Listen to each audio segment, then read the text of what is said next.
mais adiante é que eu vou dar continuidade à série de Hebreus. Hoje eu vou trazer uma mensagem voltada para um texto de Filipenses. É um texto muito conhecido e eu quero aqui que a gente medite nessa pergunta que eu coloquei no título. Por que viver é Cristo e morrer é lucro? O que significa isso? Por que viver é Cristo e o morrer é lucro? A Bíblia nos ensina a pensar nas coisas celestiais e não nas coisas terrenas. Ou seja, ter uma mentalidade celestial é o que a Bíblia nos chama a desenvolver, a mente de Cristo. Será que isso seria então pensar só na nossa casa no céu, o nosso terreno no céu, as ruas de ouro, e deixar de pensar em nossos planos de vida, que nós devemos viver nesse mundo? Seria apenas ficar olhando para cima? Será que seria isso? Pensar nas coisas celestiais, pensar nas coisas do alto? Será que é isso mesmo que a Bíblia nos ensina? É claro que não, gente. Pensar nas coisas celestiais envolve pensar naquilo que é terreno, mas com uma perspectiva celestial. Ou seja, acima do materialismo. Quando a Bíblia se refere a pensamentos terrenos, ela está se referindo a um sistema de pensamento. É o sistema de pensamento mundano. É o sistema de pensamento secular. É o sistema de pensamento materialista. É aquele sistema de pensamento que não considera a eternidade, não considera a espiritualidade, não considera a palavra e a vontade de Deus. O sistema materialista é aquele sistema que considera apenas a matéria, o aqui e agora, o momento presente. Não há eternidade, não há espiritualidade. Tudo o que há é o que eu vejo, o que eu toco, o que eu sinto, é tudo o que há. Não há nada além disso. Vamos comer, beber, pois um dia morreremos. Então vamos aproveitar o que tem de aproveitar. Esse é o pensamento terreno. Esse é o sistema materialista de pensamento. O sistema terreno de pensamento. O que é o sistema celestial? O sistema celestial é a mente de Cristo. O sistema celestial é a percepção de que tudo que existe do ponto de vista material, mas existe também do ponto de vista espiritual. A realidade, sob uma perspectiva celestial, ela enxerga as coisas de cima para baixo. Ela vê o mundo e sua dinâmica como produtos da dinâmica espiritual. Contemplar a vida a partir de uma perspectiva celestial é contemplar a vida a partir de uma perspectiva do que Deus vê, do que Deus pensa, do projeto de Deus para as coisas. O meu trabalho, do ponto de vista materialista, ele só serve para me dar dinheiro, para que eu consiga dinheiro para pagar minhas contas, fazer minhas viagens e me divertir. Isso é uma perspectiva materialista. Mas quando eu tenho uma perspectiva celestial do meu trabalho, eu enxergo o meu trabalho como uma vocação, um chamado divino ao serviço. Eu estou ali, recebi de Deus uma oportunidade, recebi de Deus um dom, e eu estou usando a oportunidade e o dom para servir ao meu próximo, através daquilo que Deus me deu. Então eu vou servi-los para a glória de Deus, fazer o bem para o meu próximo, e vou receber dinheiro por aquilo que eu estou oferecendo ao meu próximo. E a partir disso vou sustentar a minha família. Isso é uma perspectiva celestial. Eu apresentei para você a perspectiva terrena sobre trabalho e a perspectiva celestial sobre o trabalho. Ou seja, pensar nas coisas celestiais envolve pensar naquilo que é terreno, mas com uma perspectiva celestial, ou seja, acima do materialismo, pois o materialismo ele sufoca o sentido das coisas e seculariza a vida, tirando o brilho do significado eterno de cada dádiva dada por Deus. Precisamos mudar a perspectiva que temos da nossa vida. de uma vida terrena para uma vida com perspectiva celestial. É sobre isso que Paulo vai nos ensinar a partir do que ele vai exemplificar das suas lutas, da sua vida. Ele vai nos mostrar que ele desenvolveu uma perspectiva celestial das coisas. E ao desenvolver essa perspectiva, ele se tornou o homem preso mais livre do mundo. Enquanto nós muitas vezes somos homens livres, mas presos do mundo, por causa da forma como você enxerga a vida e as coisas que Deus criou. Então vamos lá para Filipenses capítulo 1 e vamos meditar no texto de Filipenses capítulo 1. A carta aos Filipenses é uma carta que o apóstolo Paulo escreveu enquanto estava preso. É uma das cartas de prisão. E ao escrever, ele fala da situação na qual ele está. Ele apresenta a sua prisão e ele aqui está falando do que ele está pensando a respeito do fato de estar aprisionado em nome do Evangelho. Porque ele era um pregador do Evangelho, o Império Romano, os judeus que não gostavam do cristianismo, eles então impunham sobre Paulo, os apóstolos e os cristãos perseguição. E o apóstolo Paulo, diante do medo que Roma tinha, do movimento cristão que estava crescendo entre as massas mais pobres, eles então, nessa opressão sobre o povo cristão, havia prendido o apóstolo Paulo. O cristianismo, ele não era uma massa uniforme, do tipo assim, todos os cristãos são iguais. Não. Havia entre os cristãos também os falsos cristãos. Aqueles que tinham heresias contidas em seus pensamentos. É do mesmo jeito que a gente tem hoje. Nós temos os cristãos de linha X e você tem os cristãos de linha Y, Z, linha H, linha A e por aí vai. Aqueles cristãos que são bíblicos, que creem na doutrina apostólica, segundo as Escrituras, são os cristãos verdadeiramente cristãos. Aqueles que se dizem cristãos, mas que seguem linhas doutrinárias que não corroboram com as Escrituras, eles são falsos cristãos.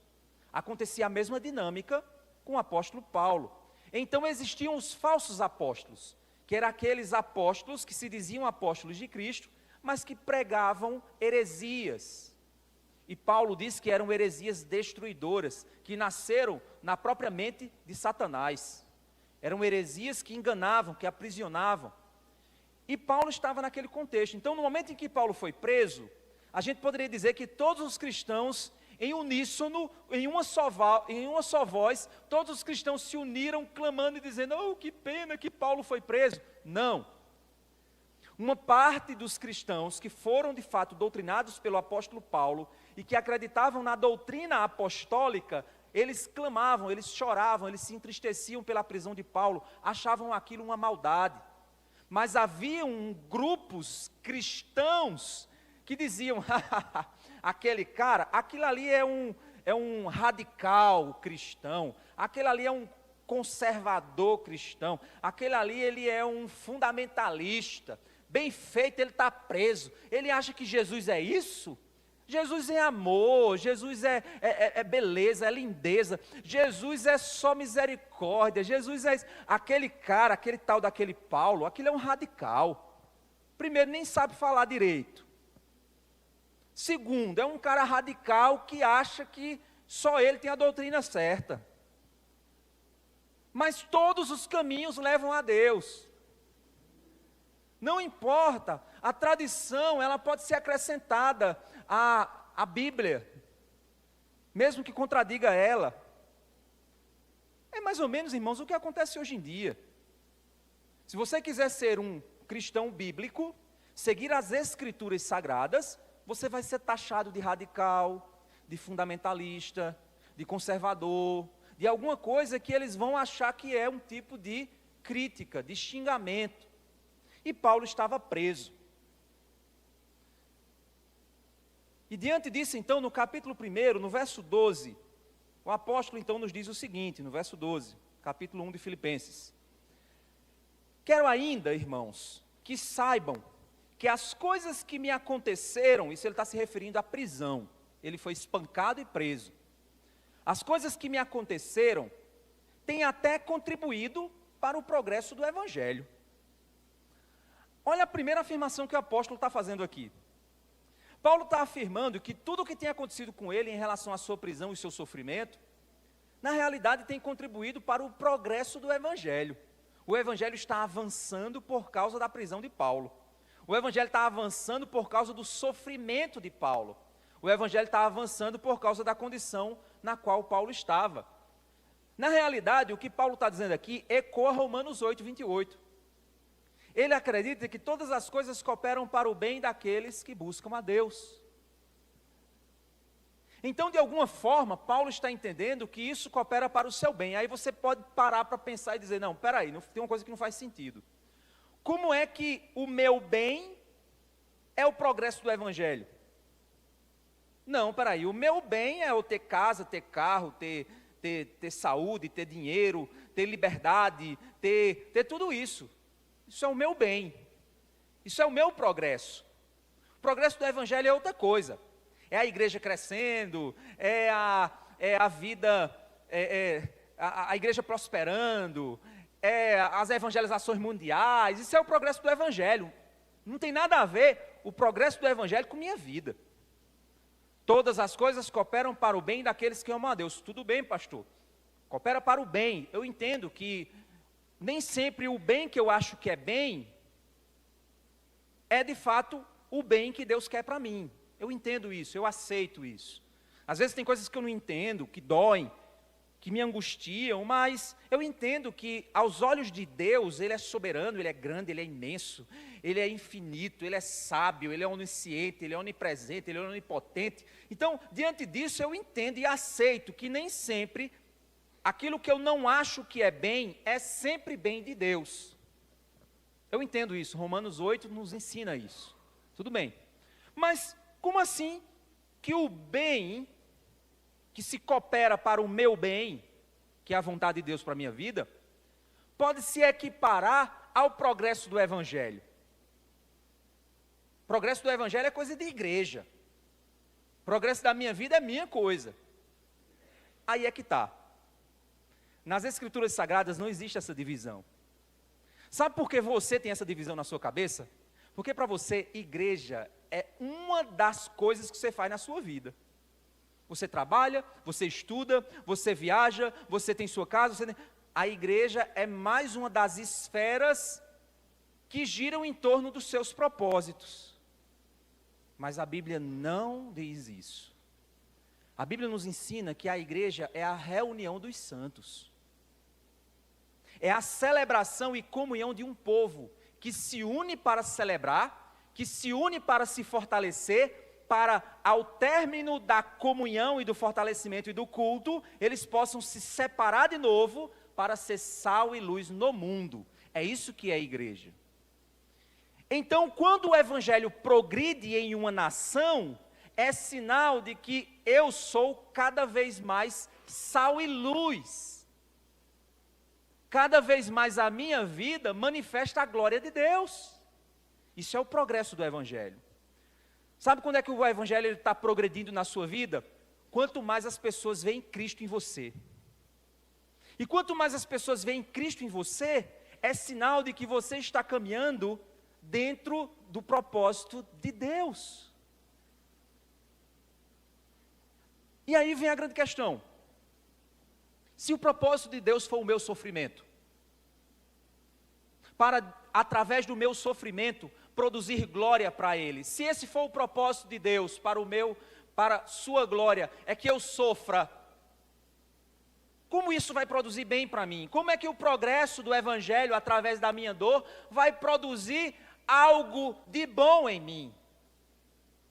É exatamente isso que Paulo vai apresentar para a gente aqui. Ele vai mostrar que o Evangelho, ele opera em um sistema extremamente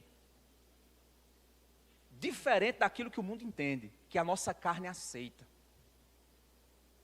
Paulo vai mostrar que a verdadeira alegria daquele que foi completamente tomado pelo Espírito de Deus, é que Cristo seja proclamado.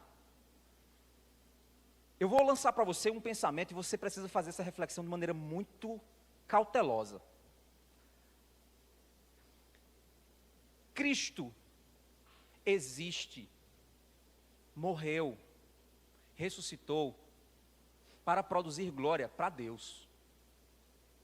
Você é um canal usado por Deus para que essa glória se manifeste. Se você é um canal usado por Deus para que essa glória se manifeste, você foi criado para a glória de Deus. Então você só será verdadeiramente feliz se você estiver dentro do propósito para o qual Deus te criou. A angústia que tua alma muitas vezes sente é porque você está deslocado espiritualmente da tua finalidade. Você foi deslocado por causa do pecado daquilo para o qual você realmente foi criado. A água que você tenta beber não te mata a sede porque não foi a água projetada para você beber. Mas no momento em que você beber da água que o Senhor der, flui rios de água de você. Você se torna fonte. Porque você finalmente cumpre o propósito para o qual você foi criado. E a verdadeira alegria da alma está em viver o propósito de Deus. Se eu fui criado para um propósito, a minha alegria é viver o propósito.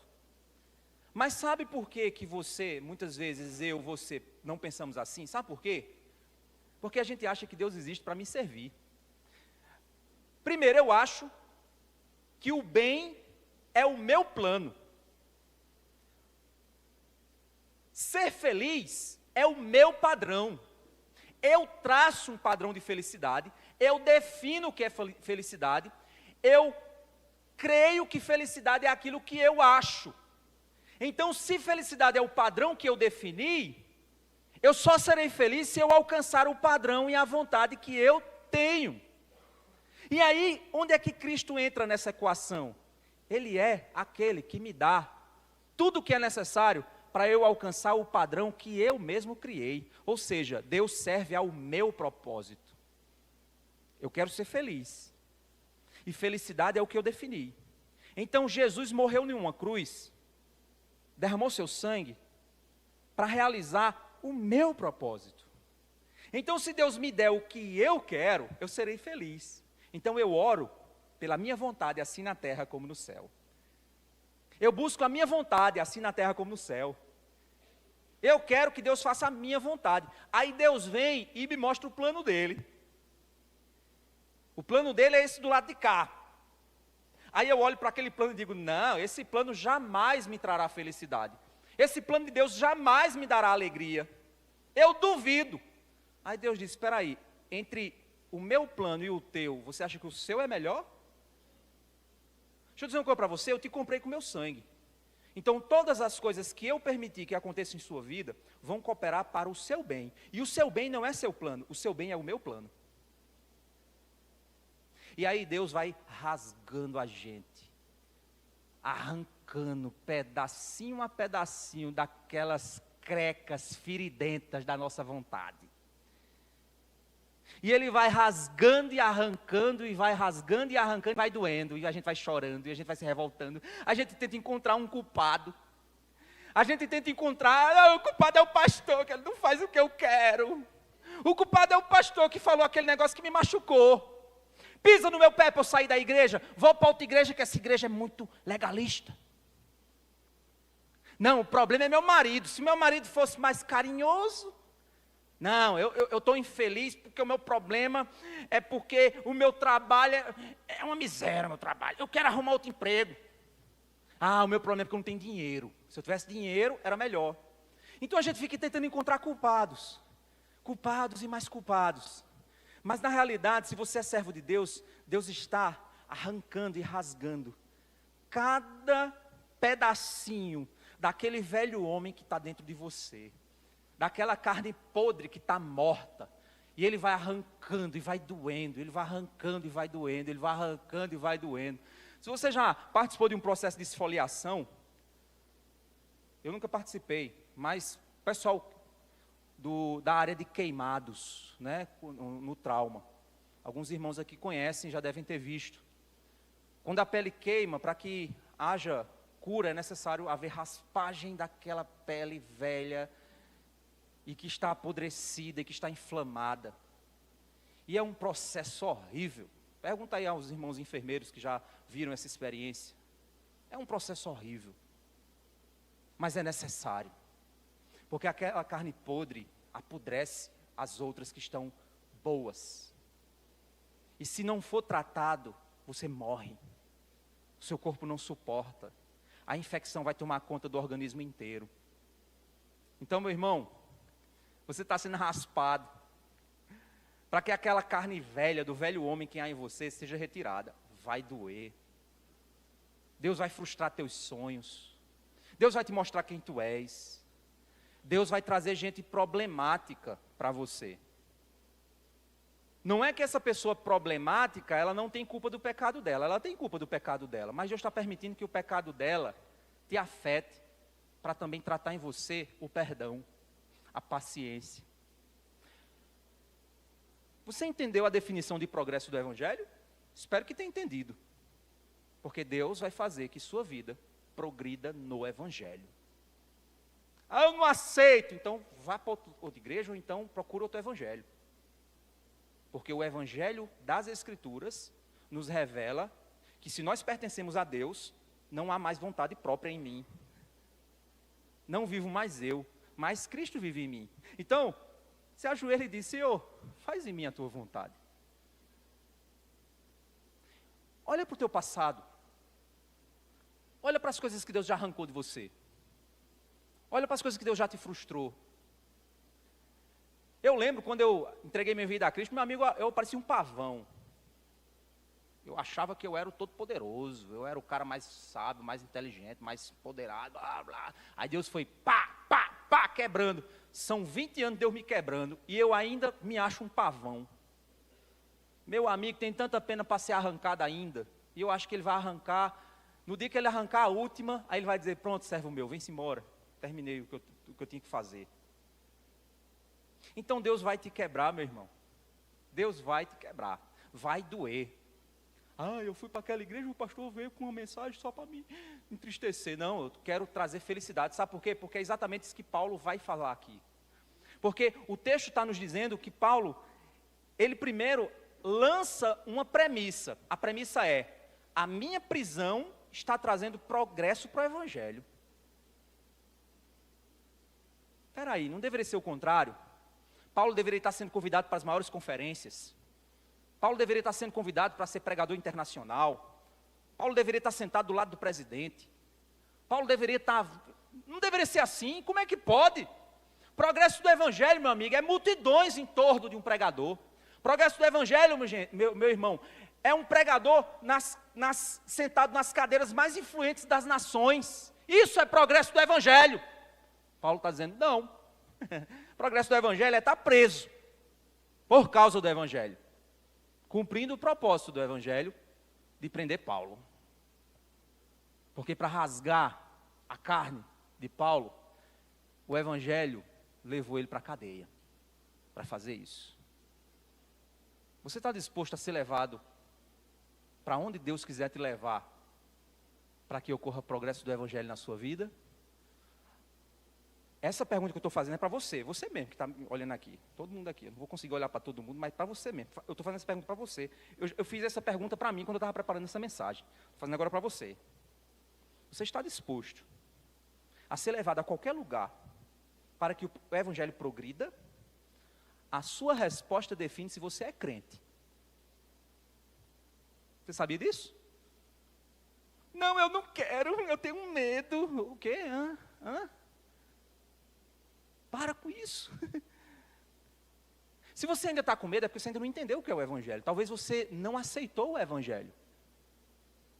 Talvez você ainda não entendeu. Então entenda hoje: não, pastor, eu sei que eu sou crente. Está certo, amém, você é crente. Então vira essa chave na sua cabeça, agora. Você está disposto a isso?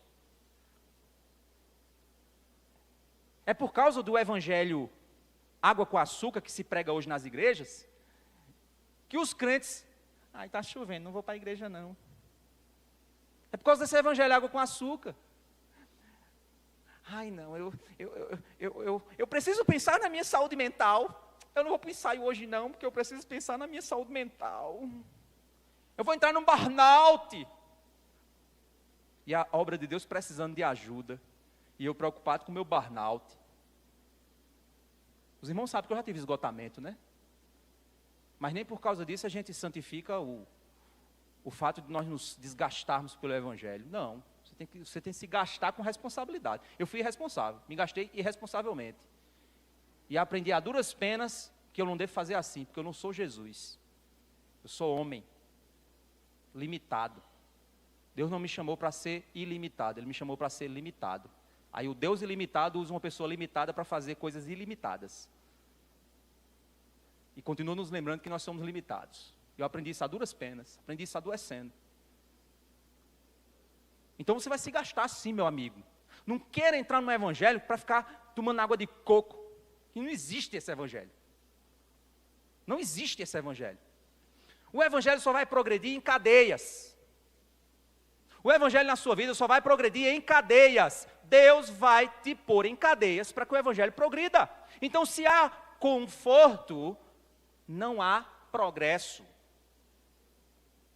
Se você opera na sua vida cristã em uma condição confortável, ou se você se esquiva dos problemas, você está confundindo o que significa o evangelho. Tome a sua cruz e me siga. Isso é o evangelho. Eu esburro o meu corpo e o reduzo à servidão para ser achado por Cristo. Isso é o evangelho. No mundo tereis aflições, tendo bom ânimo, eu venci o mundo. Isso é o evangelho. Quer que eu continue citando aqui outros textos? Que significa o evangelho? Então para de se esquivar do bisturi divino que quer raspar as feridas que ele quer arrancar de você. Paulo fez uma afirmação de que o evangelho progride em prisões. E aí ele descreve duas coisas que têm avançado. As duas coisas que têm avançado, a primeira está no verso 13. Ele diz assim: de maneira que toda a guarda pretoriana e todos os demais sabem que estou preso por causa de Cristo.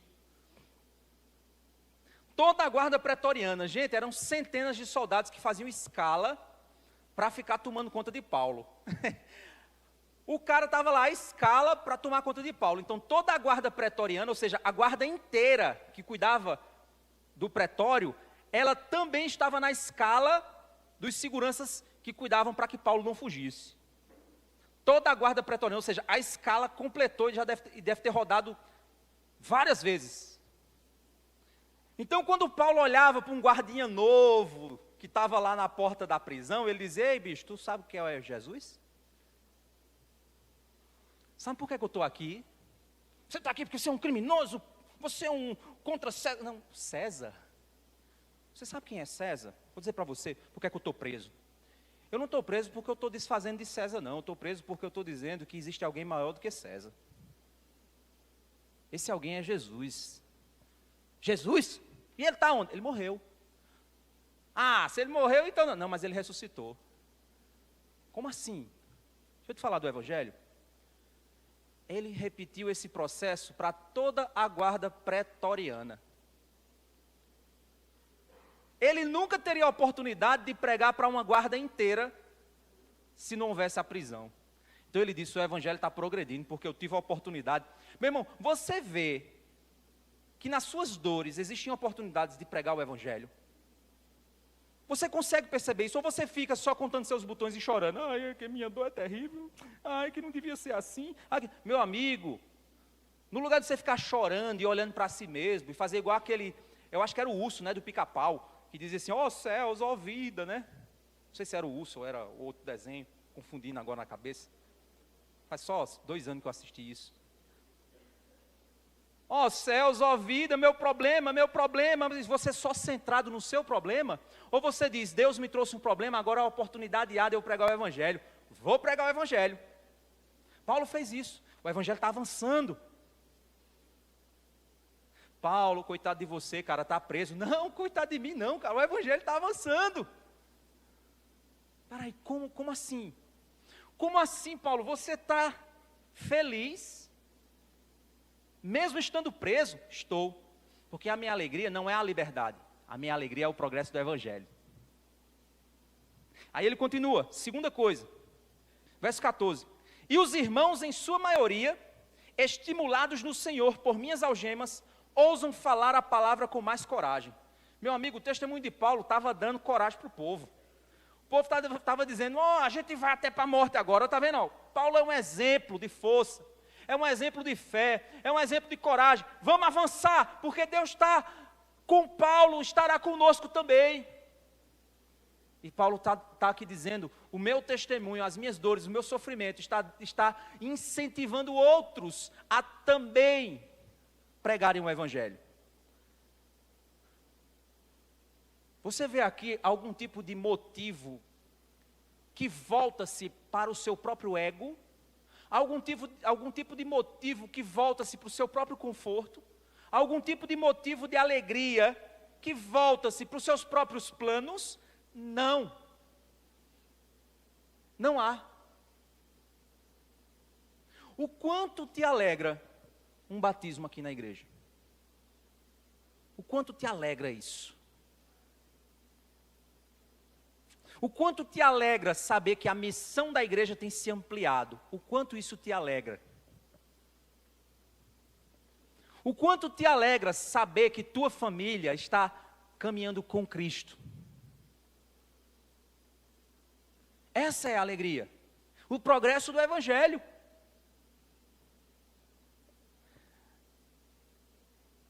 Deus usa muitos caminhos para a proclamação. Olha o verso 15. Ele está dizendo, é verdade que alguns proclamam Cristo por inveja e rivalidade. Ele diz, olha, está havendo, pessoas estão com coragem proclamando, com coragem. Mas tem dois tipos de pessoas. Eu sei que tem pessoas que estão com coragem, eu estou preso e essas pessoas agora estão proclamando com mais coragem por inveja. Estranho isso, né? Eles estão proclamando por inveja e rivalidade. É exatamente aqueles que veem na prisão de Paulo uma oportunidade para tomar o lugar de Paulo. Está entendendo a lógica? Se deu mal. Olha, ele foi preso porque ele é assim, assim, assado. Eu sou diferente. É aquela síndrome de Absalão. Absalão, para tomar o reino do pai, sabe o que foi que Absalão fez? Absalão, ele ia para a porta da cidade, onde os juízes ficavam, aí ele chegava na porta da cidade, aí uma pessoa chegava para conversar com o juiz, aí o juiz não estava, Absalão disse, você veio fazer o que aqui? Eu vim conversar sobre uma causa, eu estou passando por umas dificuldades e eu queria falar com o rei e não consigo. Qual é a tua dificuldade? Não, é porque está acontecendo isso, isso e isso. Aí Absalão dizia, teu problema é pesado. Cara, eu entendo totalmente o que tu está passando. Eu sei da tua dificuldade. Realmente, o rei não está te dando atenção. Se eu fosse rei, eu faria diferente, meu querido. Mas eu não sou ele, então por isso que não consigo. Tem gente que é assim, sabe, dentro da igreja tem gente que é assim, dentro de igreja. É o pastor? É porque o pastor é assim assado. Mas se eu tivesse na liderança, seria diferente. Meu irmão, é verdade. É verdade. O pastor, ele é daquele jeito mesmo. É isso mesmo, irmão. Mas se eu tivesse no lugar dele, eu faria diferente. Se eu tivesse na liderança daquele ministério, eu faria diferente. Se eu tivesse à frente daquele trabalho, eu faria diferente. Isso é a síndrome de Absalão. É a tentativa de tomar o reino do pai. Se tem gente que é assim, pode ter certeza, é a síndrome de Absalão com ela. Se ela chega perto de você e começa a falar nesse tom, pode ter certeza, aquela pessoa tem uma má intenção. Ela está querendo o progresso do Evangelho? Tá. Ela tá. Sabe por quê? Ela não quer que a igreja afunde. Quem quer tomar o lugar da liderança, ou quem quer tomar o lugar de um determinado departamento, ou à frente de um trabalho, ele não quer que o trabalho afunde. Gente, ele está querendo um bom resultado. Mas ele está querendo um bom resultado através da inveja, através da facção, através da fofoca. através da divisão. Ele quer um bom resultado pelo motivo errado. É isso que Paulo está dizendo. Tem gente que está pregando o evangelho, mas está pregando por inveja. Porque depois que eu fui preso, eles encontraram a oportunidade de prevalecer sobre a minha prisão. E aí ele diz também, mas outros o fazem de boa vontade. Mas tem gente que está com ousadia pregando o evangelho diante das minhas prisões, de boa vontade. E aí ele continua dizendo, de boa vontade, estes o fazem por amor, sabendo que estou incumbido da defesa do evangelho. Olha, esses estão fazendo isso por amor, sabendo que eu estou preso por causa do evangelho. Eu não estou preso porque eu fiz coisa errada. Eu estou preso porque eu proclamei o evangelho. Então eles estão proclamando com boa intenção, com boa motivação. Por amor eles estão fazendo isso. Os outros não, estão querendo tomar o meu lugar. Estes não, estão fazendo porque sabem que eu estou aqui pelo motivo certo. Aí ele vai falar dos outros, verso 17. Aqueles, porém, pregam Cristo por interesse pessoal, não de forma sincera, pensando que assim podem aumentar o meu sofrimento na prisão. Mas que importa? Uma vez que de uma forma ou de outra, Cristo está sendo pregado. Gente, olha o desprendimento de Paulo, é impressionante. É impressionante. Paulo está dizendo, aqueles cabras safados estão querendo tomar meu lugar, e para tomar meu lugar eles estão pregando Jesus. Gente, não se engane, tem pastor sendo bíblico no púlpito, mas a intenção do coração dele é perversa. Quando eu trabalho com seminaristas, e eu faço esse trabalho e converso isso com eles, eu sempre digo, olhe o seu coração, olhe a sua motivação. Olhe o desejo pelo qual verifique se há vocação no seu coração. Porque você pode até pregar bem, falar bem, parecer bem, mas se não há vocação, se não há amor real dentro de você, você vai se tornar um profissional da fé. A maioria esmagadora dos pastores hoje são profissionais da fé. São pessoas que só pregam pelo dinheiro, só fazem pelo recurso. Eles não se gastam, eles não se preocupam com as suas ovelhas. Eles estão preocupados com a grandeza do púlpito, com a participação em grandes conferências. Eles estão preocupados com a ostentação ministerial, não com a realização e o progresso da obra de Cristo. Mas a obra progride, meu querido. A obra avança, meu querido. A igreja cresce, mas aquela pessoa, ela tem um motivo escuso, um motivo errado. É isso que Paulo está dizendo. Cristo está sendo pregado, o evangelho está avançando, apesar da intenção desses maldosos. É por isso que a Bíblia, quando fala sobre a escolha de um pastor, ela fala sobre você ver a vida, a família da pessoa, como é o casamento, como é a paternidade, como é a vida, como é a família, como é a história daquela pessoa. É necessário ver isso, por quê? Porque isso prova que há um caráter, um amor pela obra, independente do recurso. Eu só farei se a igreja me pagar. Pois, meu amigo, não vá nessa onda não, senão você vai botar um lobo no púlpito. Você vai pôr um lobo no púlpito. Eu estava hoje conversando eu estava ontem conversando com um irmão exatamente sobre isso. Ministério, pessoas de dinheiro, pessoas de recurso, que às vezes convida pregadores para ir nas suas casas, nas suas reuniões particulares, e no final dá dinheiro para esse pregador. Olhe, é um chama de gente ruim. Fazer isso é um chama de mercenário. O cara vai lá, aí o cabo foi lá, o cabo de grana foi lá e deu 1.000 conto para o pregador itinerante. Aí o pregador faz, opa! Eita, vamos fazer figurinha de novo, né, desse meu pulo. Eita, é agora! Meu irmão, minha agenda está liberada para mês que vem. É assim. Aí no outro mês de novo, no outro de novo, no outro de novo, no outro... Qual é a motivação? Qual é o desejo? Por que é que existe? Porque há um outro motivo. Paulo está dando isso aqui de maneira muito clara. Quem não é fiel no pouco, meu querido, não vai ser no muito. Não espere mudança. Não espere transformação. Eu já falei isso para vocês há um tempo atrás. Eu tinha um Chevetezinho. Chevette não, era um Ford casinha azulzinho. A baratinha lá, azulzinha. Estourei o motor daquele carro indo para Taperoá fazer evangelismo. Queimei o motor do carro. Depois, aí um irmão ajudou, a gente consegui ajeitar o carro e disse, pronto, ele aprendeu. Não, aí eu continuei. Que aí o motor já estava feito, né, aí aguentava mais um tempo.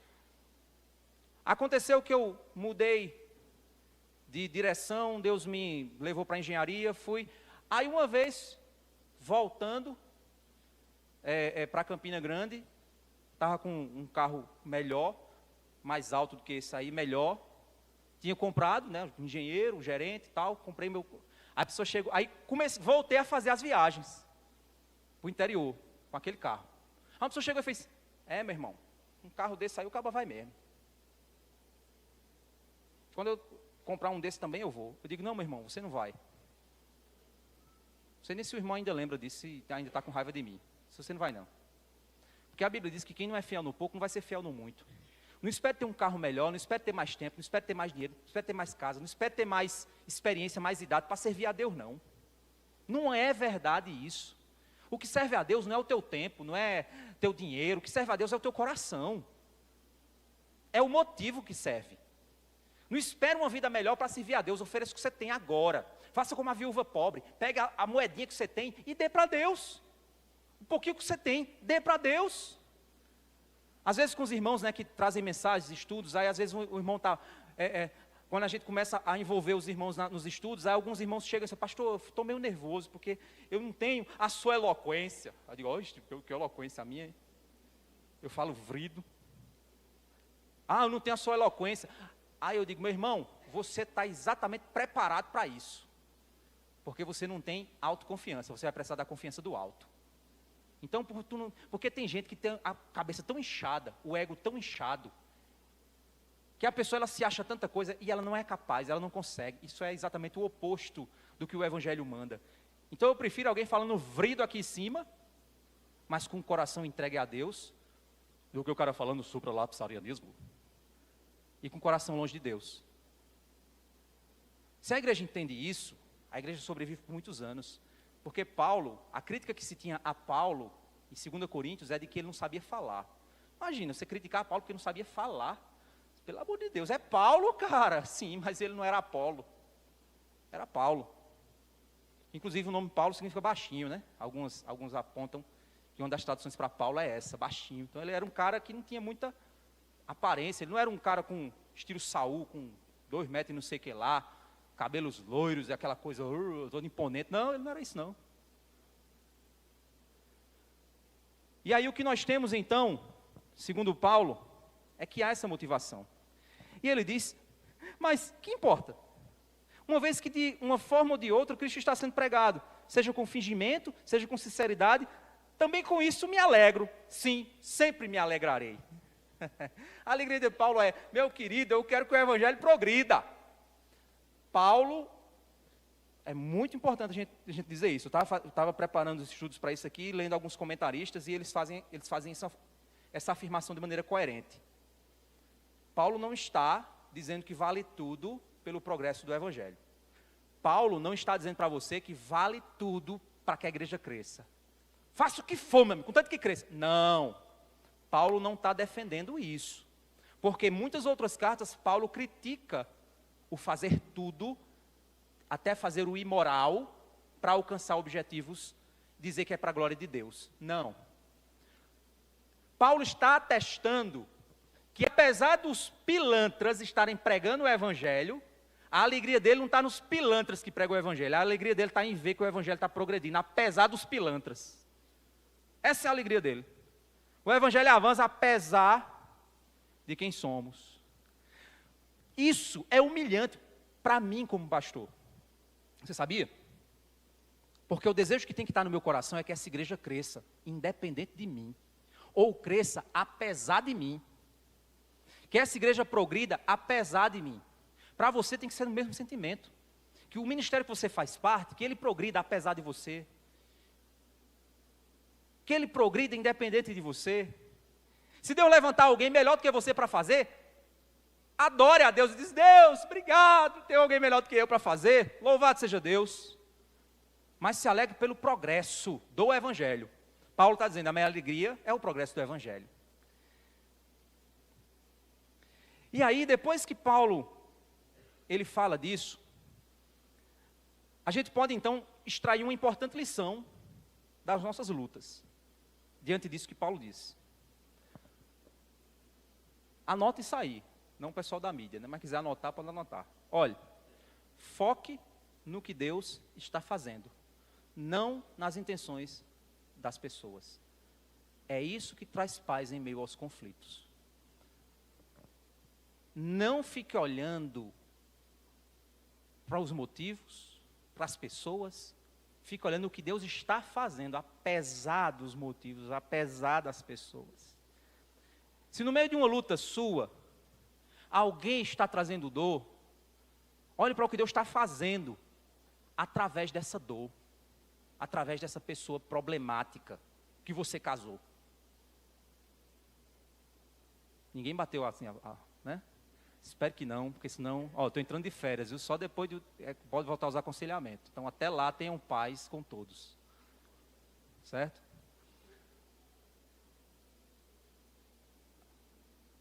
Entenda que Deus está realizando algo. Deus está fazendo algo. Independente do instrumento que Ele está usando para realizar. Ou que Ele está permitindo. Ele está fazendo algo. Foque no que Deus está fazendo. E você vai ter paz. Porque Deus está na frente. Ele não perdeu as rédeas da sua vida.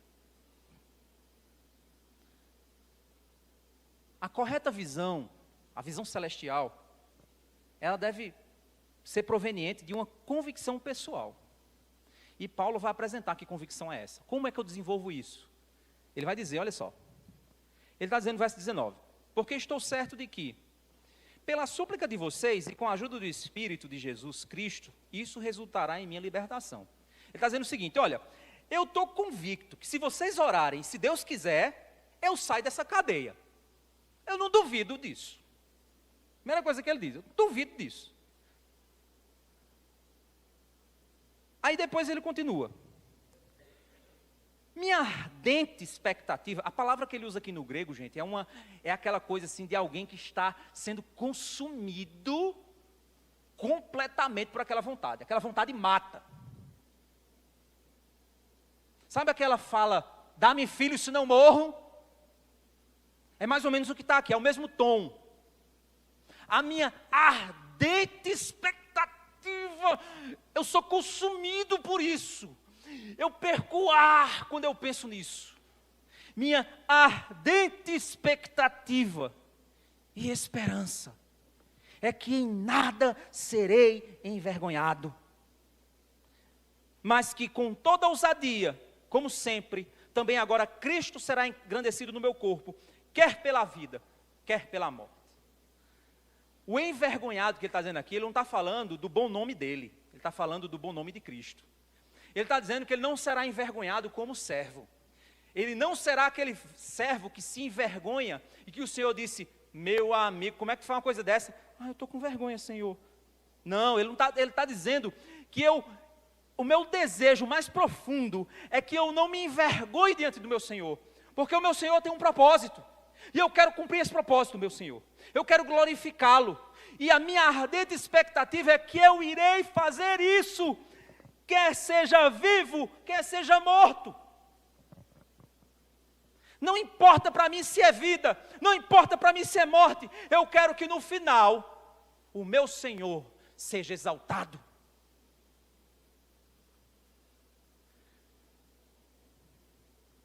Sabe qual é o nosso problema? É que a nossa ardente expectativa só tem um desses lados. Minha ardente expectativa é que pela minha vida Cristo seja glorificado. Não, você tem que completar a frase. Quer seja vivo ou quer seja morto, quer seja morrendo. Para mim, não importa a minha vida, importa Cristo. É isso que alimenta o coração de tantos mártires que morrem pelo Evangelho. É isso que torna essas pessoas tão livres, a ponto de, mesmo em meio à morte, se alegrarem por glorificar o Senhor. E aí ele continua dizendo, verso 21, porque para mim o viver é Cristo. Se for para viver, é Cristo, Cristo, Cristo, Cristo. Ele não vai sair da minha boca, ele não vai sair do meu pensamento, ele não vai sair das minhas ações, ele não vai sair do meu pensamento. É Cristo, é Cristo, é Cristo, é Cristo. Se eu permanecer vivo, meu amigo, se prepare. O que você mais vai ouvir é Cristo, é Cristo, é Cristo, é Cristo. A minha vida, as minhas decisões, você vai ouvir que elas são para Cristo, por meio de Cristo. É Cristo e é Cristo. Se para mim viver é Cristo. Essa é a sua realidade? Para você viver é Cristo? Ou Cristo é só o seu fim de semana? Cristo é só uma oportunidade de talvez estar no meio de um povo crente? Ou Cristo é a sua vida? Para mim, o viver é Cristo. E o morrer? Morrer é lucro. Sabe por quê? Porque se eu bater as botas aqui, eu vou danar a cabeça no chão, talvez eu nem sinta a dor, porque o coração para antes da cabeça bater. E aí eu abro o olho, quem é que está na minha frente? O meu Senhor. Acabou dor, acabou sofrimento, acabou o boleto. Pena que o boleto fica para a família, né? Paulo vai mostrar isso para frente. Paulo vai dizer assim, mas olha, eu não quero que os boletos fiquem para vocês não. Acabou. Então, meu amigo, é lucro. Olha só. Transforma-se em matemática, para a gente usar a palavra lucro. Vamos usar a palavra lucro, matematicamente. Imagina, quanto é que vale a tua vida? A minha vida vale $1 trilhão. É? Beleza, valeu. Bom valor. Se você morrer, você vai perder $1 trilhão, não vai? Mas quando você jogar isso na matemática divina, o que vai dar no final é lucro. Rapaz, vocês não entenderam? Sua vida vale quanto? A minha vida vale $1 trilhão. Certo? Se você perder sua vida, você vai perder $1 trilhão. Mas quando Deus pôs isso na contabilidade do céu, o saldo da tua morte vai ser lucro. Olha aí. Parou para pensar? Vamos aumentar o valor? Aí, matemática, os irmãos aí da matemática, né? Lucro é sempre o resultado fixo, certo? O valor da sua vida ele vai mudar. Se lucro sempre vai... Vamos aumentar agora o valor? Para quem é da matemática já sacou a ideia. Aumenta agora para 3 quilhões de dólares. Você morreu. Faz a matemática. No fim é lucro. Vamos aumentar mais? Bota aí o dinheiro do mundo todo, multiplica pela quantidade de gente que tem no mundo, e mais a riqueza do nosso presidente, e bota isso aí, e subtrai, meu amigo, e no fim vai ser, você está entendendo? Ou seja, a perspectiva celestial é a capacidade de entender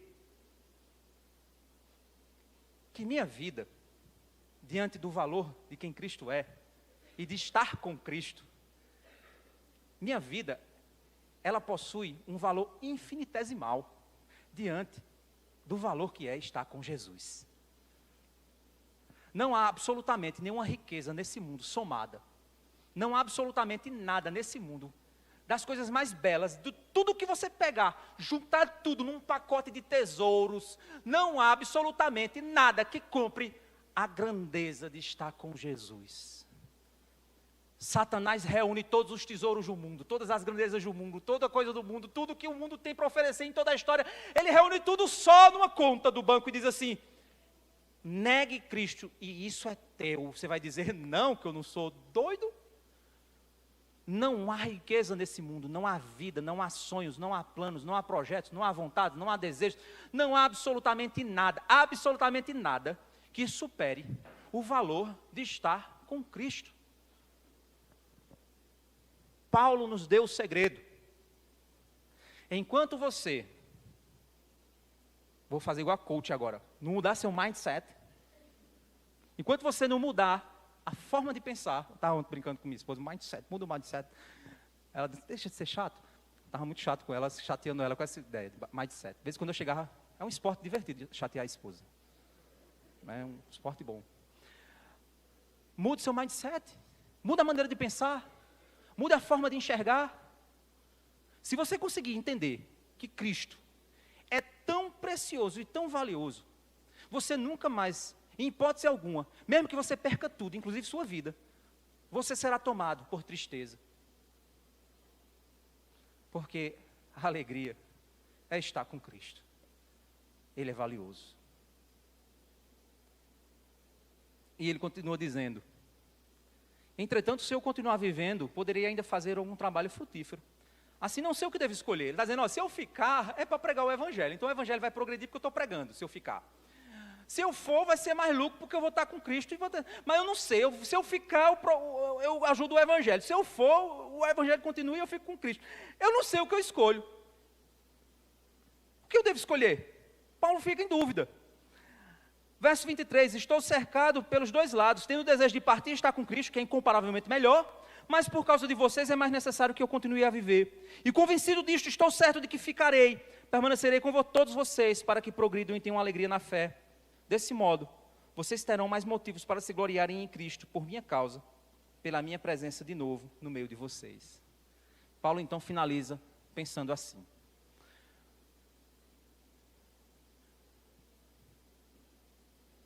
o que a gente entende com esse texto é que tudo que acontece em nossa vida contribui para o progresso do evangelho. Se você pertence a Cristo, meu irmão, qualquer coisa, você sabe o que é qualquer coisa? Se você pertence a Jesus, qualquer coisa que acontecer na sua vida, de alguma forma vai progredir para o progresso do evangelho. Deus não perdeu as rédeas, então se alegre com isso. Apesar da dor que o problema está te trazendo. É difícil? É. Mas precisamos aprender. Paulo disse: eu aprendi a estar contente em toda e qualquer situação. Ele aprendeu, ele não sabia. Ninguém sabe, ninguém nasce sabendo isso, gente. A gente aprende com Cristo. Então aprenda a se alegrar, mesmo nas piores circunstâncias. Aprenda. É difícil? É, meu amigo. Você não vai ficar o tempo todo assim. Não é isso. A alegria não é ficar com a cara de bobo. A alegria é você entender de fato o quanto aquilo que a vontade de Deus é valiosa para você. Isso alegra você. Poxa, como é valiosa a vontade de Deus. Rapaz, apesar disso, como é valiosa a vontade de Deus.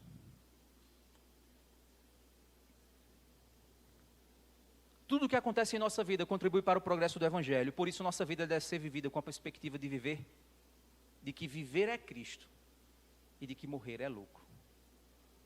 A nossa vida deve ser vivida sob a perspectiva de que viver, se eu estou vivo, é Jesus, sempre, em primeiro lugar. Mas se eu morrer, é lucro, porque é Jesus e continua sendo Ele. A dor, a prisão, o abandono de Paulo despertaram nele alegria? Como assim? Mas essa alegria foi fruto da capacidade dele de ampliar sua perspectiva sobre tudo. Olhar que o seu sofrimento produzia um bem maior. E esse bem trazia glória para Deus. Ou seja, quanto mais satisfeito em Deus Paulo estava, mais feliz por ter Cristo ele estava. Mesmo que ele não tivesse conforto e liberdade, mas ter Cristo tornava qualquer experiência o progresso do Evangelho. Alegrar-se com o progresso do Evangelho é saber que Deus sempre fará a sua vontade. E isso deveria ser a nossa alegria. A vontade de Deus em mim é a nossa alegria. Deve ser a nossa alegria. A alegria de Paulo era o progresso da vontade de Deus. E isso o libertava de qualquer pressão humana de sucesso. Essa libertação da pressão humana de sucesso o tornava realmente feliz, quer pela morte, quer pela vida. Somente quando a gente consegue ampliar a nossa visão e desenvolver essa lente espiritual acerca da realidade, é que nos libertamos de fato das cadeias do medo e da opressão, do pecado e da morte. Pessoas realmente livres não são as que estão se movendo livremente nesse mundo, pois elas estão fisicamente livres, mas cheias de cadeias e prisões no coração. Prisões essas que os esvaziam de alegria. Nós, pelo contrário, temos a capacidade de experimentar a liberdade de ter toda a escravidão do pecado retirada de nós, a cada passo da nossa santificação. Você pode dizer, mas pastor, por que então eu não consigo experimentar essa alegria toda? Por quê? Sabe por quê? O nosso maior problema é que nós não temos mais nenhuma cadeia em nós, mas nós temos as marcas dos grilhões em nossas mãos. Você já teve a experiência de quebrar alguma parte do seu corpo? Eu já tive. Quebrar e pôr gesso. Você ficar com o gesso ali. É impressionante. Aí você passa, eu passei mais de um mês com um gesso, não sei se foi mais de um mês, foi 2 meses, com um gesso lá. Era muito chato. Aí eu tinha minha varetinha de coceira. Eu passava ela aqui assim para dentro. E engessaram meu braço assim, era uma coisa ridícula danada. Assim. O gesso era até aqui em cima. O ruim era coçar essa parte aqui, porque o gesso fazia uma curva. Depois que eu tirei o gesso, às vezes eu estava conversando com alguém e meu braço fazia isso. Eu disse, eu preciso disso mais não. Você já teve essa experiência de você ficar, parece que adquiriu uma memória? O nosso maior problema, sabe o que é? É que todos os grilhões foram retirados das nossas mãos, dos nossos pés, do nosso corpo. Mas a gente passou tantos anos com ele que a gente ainda sente o peso e a dor que eles nos causaram. A gente tem uma falsa impressão de que eles estão nos prendendo. É uma falsa impressão, meu querido. Você não precisa mais daquele teu pecado. Você não precisa mais, é engano. Você não precisa mais daquela amizade que você tinha. Você não precisa mais daquela coisa que você tinha. Você não precisa mais. São os grilhões da escravidão que ainda estão na tua mente, te dando a impressão de que eles estão lá. Não estão mais. É apenas costume de carregá-los, os traumas das surras que nós levávamos do nosso escravizador. Só isso. Só lembranças de uma vida terrível. Mas a santificação é o processo onde a gente ganha cada vez mais consciência de que nós ainda estamos presos em cadeias imaginárias. E quando nós somos lembrados de que Cristo venceu, nós conseguimos ter uma nova experiência. Então entenda uma coisa, você era um escravo que vivia apanhando, e você agora está tendo que aprender o que é ser livre. Mas por vezes a gente volta. É tão interessante, irmãos, alguns irmãos que vão chegando na igreja, né, a gente vai tendo essa experiência. Tem pessoas que vêm de igrejas que eles tinham lideranças abusivas, lideranças ruins. Aí a pessoa chega na igreja. Aí eu chego para o irmão e digo, ei irmão, tudo bem com você? Aí a pessoa olha, o quê? O que foi que eu fiz? Diz, não, meu irmão, calma, eu estou só perguntando se você está bem. Aí você percebe que tem tantos traumas ali na cabeça daquela pessoa, que ela acha que o pastor está indo lá para perguntar, para talvez fazer alguma maldade com ela. Aí eu chego assim e digo, calma, calma, carinho. Aí eu, oxi, o que é isso? Aí eu digo, carinho. É mais ou menos assim. As ovelhinhas chegam tudo engembrada. Aí a gente, vamos lá, aí ela, sai daqui, pastor. Eu digo, não, peraí, eu quero fazer o bem para você, calma. Isso aqui, o que é isso? É comida de qualidade.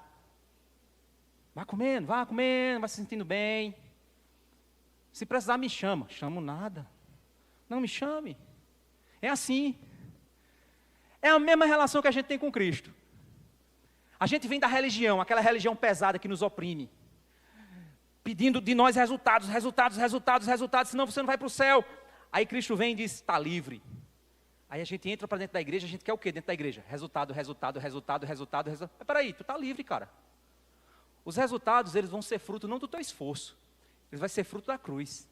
Então se acostuma com a cruz, com a ideia da cruz e a ideia da liberdade, que você vai ver que vai saltar de você uma vida transformada. É assim que funciona.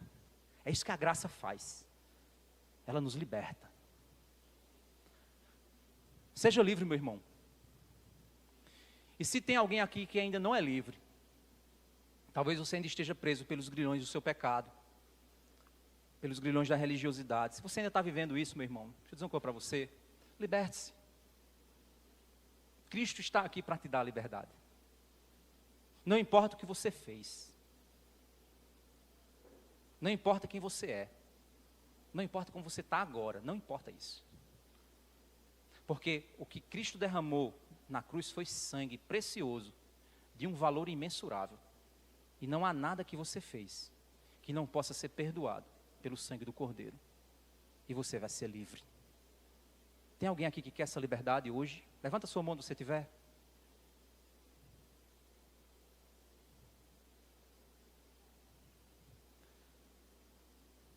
Talvez se tiver, você ainda está andando e arrastando as correntes. Vem para Cristo que Ele arranca de você elas. Creia e Ele te